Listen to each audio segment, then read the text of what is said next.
So, you've done the research and you think you have the INFJ all figured out.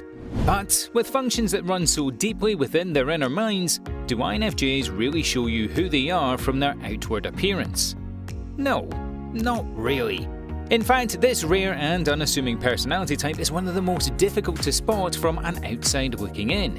But today, we're going to tell you exactly what to look out for to easily spot an INFJ in minutes. Welcome, or welcome back, Psycho. Have you liked and subscribed to our channel? Go ahead, we'll wait for you. And be sure to click the notification bell while you're there so you never miss a video.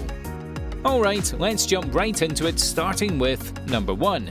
Figurative language. The first and foremost thing to look out for when deciphering whether or not someone is an INFJ is in their verbal cues. INFJs have unbelievably complex introverted intuitive minds that cause them to seek the deeper meanings of things. However, their findings and conclusions aren't exactly so easy to communicate to others. They tend to use a lot of figurative language and comparisons in an attempt to put their mind's work into words easy enough for others to understand. They may seem to pause, look elsewhere, or stutter their words in an attempt to find the right words to use without seemingly unnecessary deep or introspective. In fact, some INFJs may even resort to using their hands or a pen and paper to effectively communicate their thoughts.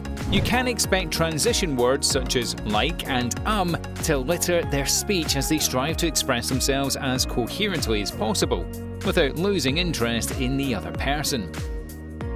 Number 2. Uncanny listening. The stereotypical INFJ trait of attentive listening skills can also pose a clear indicator of this personality type. When you talk to an INFJ about something important, you can expect unwavered attention, eye contact, and focus. There will be no phone scrolling, no interrupting, and no half-effort replies. INFJs ask only the most appropriate questions that will allow the opposite party to effectively communicate their feelings in a way that the INFJ understands on a deeper level.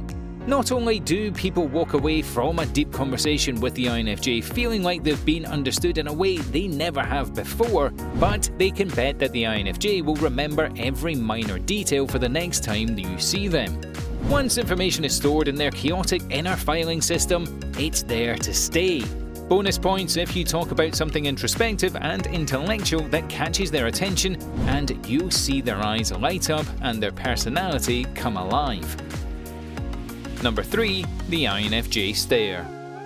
INFJs are normally quiet and reserved in order to effectively observe and analyze their surroundings without too many distractions. And when they're observing and analyzing, they can expect to witness the infamous INFJ stare. Whether they're caught in deep introspection, lost in an imaginative daydream, or simply admiring something or someone for the beauty they display, there's nothing that quite compares to the intense stare an INFJ gives off. Ironically, if you bring this to their attention, they'll have no idea how they looked from the outside, and probably didn't even realize they were staring off in the first place. Of course, other introspective personality types may have their times of staring off into the distance in an effort to connect to their inner minds, but the INFJ stare comes with an intensity that is unmatched. Number 4. Always wanting to help. Whether it's going out of their way to open the door for someone, paying for someone else's food, or even being the first one to start cleaning up at a party, the INFJ gets a high from helping others that they can't get from anywhere else.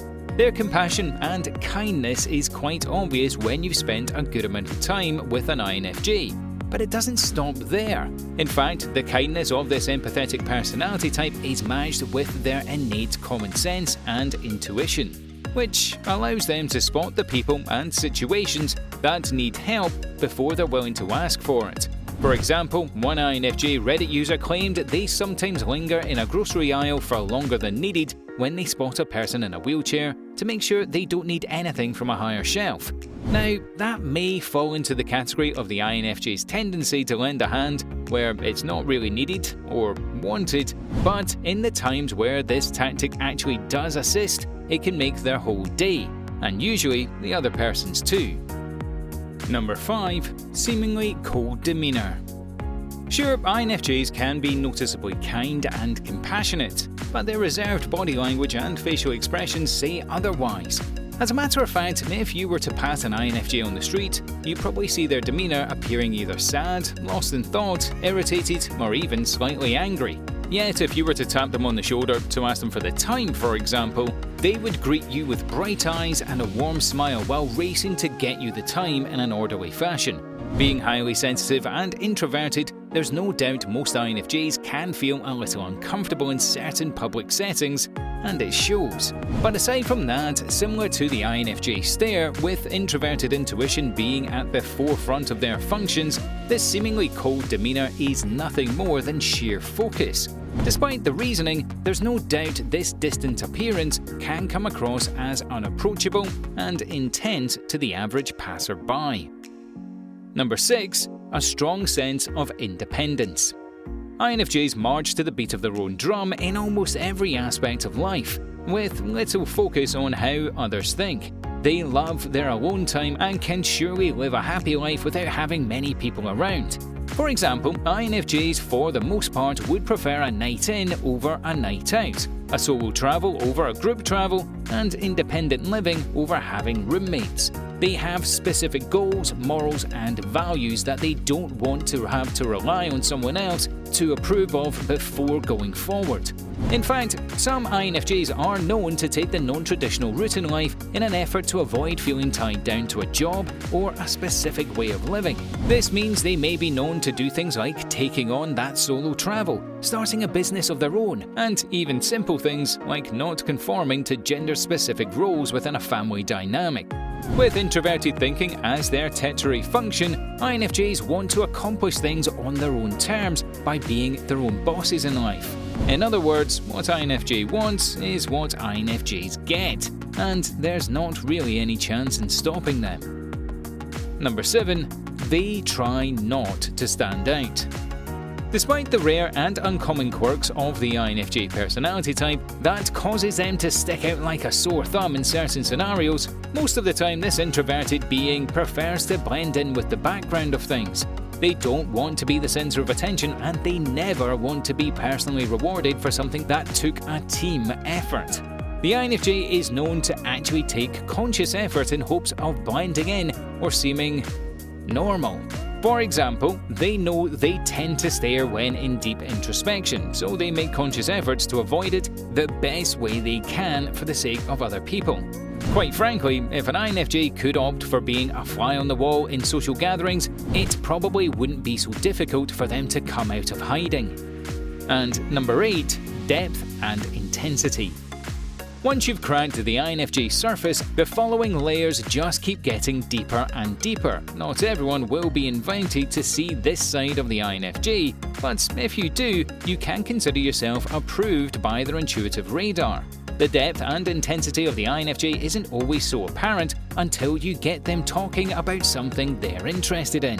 A topic they've had a good amount of time to analyse and ruminate on, and while they try to keep their explanations and viewpoints as surface level as possible to ensure they don't lose their listener, their passion shines through and causes them to dive deep no matter how hard they try. They're known to ask seemingly personal questions, blurt out insight blurbs or opinions, and take the simplest of topics into a whole new realm of curiosity that other personality types are usually a little taken aback by. INFJs can see a world that others can't, and so they desperately want to share it with the right people. Well, that wraps up today's video, Psychos. Do you think you've come across an INFJ according to these 8 telltale indicators? Also, please don't forget to leave us a like, share this video with your friends, and also subscribe to our channel for more Psycho videos.